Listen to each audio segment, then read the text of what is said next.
The Chimeran threat began in Russia. The origin of the virus is unknown, but its effects were devastating and swift.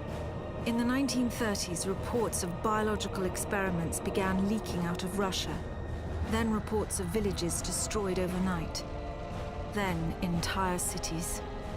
We feared the Russians had developed a weapon of unparalleled power. The truth was far worse. The Chimeras stayed sealed within Russia for over a decade. Then, in 1949, they launched an attack that overwhelmed all of Europe in a matter of weeks. For several months, we thought England was safe. But in October of 1950, the Chimera burrowed under the Channel. We had prepared for them, but in 3 months' time, the war was lost. We abandoned the cities to the Chimera and retreated to scattered military bases and outposts. The Chimera had won. On July the 11th, 1951, the Americans launched an assault on the eastern coast of England. On the second wave of that assault was a sergeant named Nathan Hale. The actions of that soldier have become a matter of both scrutiny and myth. What follows are the known events of his life, from July 11th to July the 14th, the day he was last seen.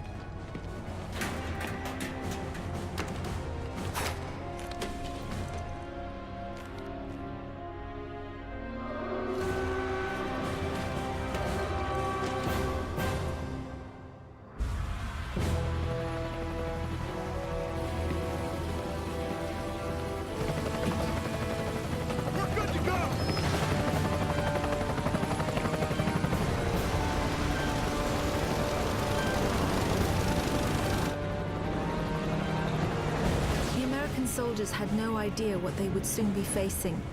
The US government had sealed its borders in 1950.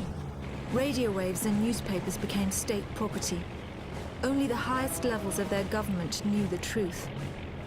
The operation was an exchange. The Americans were bringing supplies and tanks into York. We were giving them our one secret weapon, something we could offer that they couldn't build themselves. I was the commander of the convoy team that was to meet the US soldiers. We were ambushed in Manchester on the way to the rendezvous. There was no way to warn the Americans. They were on their own in York, fighting an enemy they knew nothing about. We never learnt exactly what happened there. All we know is that Nathan Hale was the sole survivor. Go! Go! Go!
Captain, you seeing this? What the hell is that?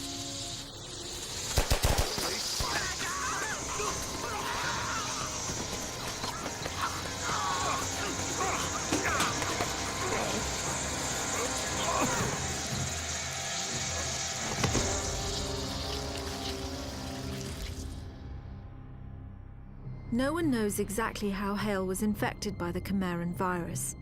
Our only clue is a journal entry recovered from the body of a US medic. It says that he encountered a number of comatose soldiers in a dry creek bed. One of the soldiers, a sergeant, suddenly woke up. Unlike the other soldiers, his body had no wounds at all. The sergeant refused any kind of medical examination, insisting on catching up to the rest of the company. If that sergeant was in fact Nathan Hale, then he remains the only known person to wake up after being infected. Whether the Chimeran virus mutated within him, or whether his body had an innate resistance to it, remains a mystery.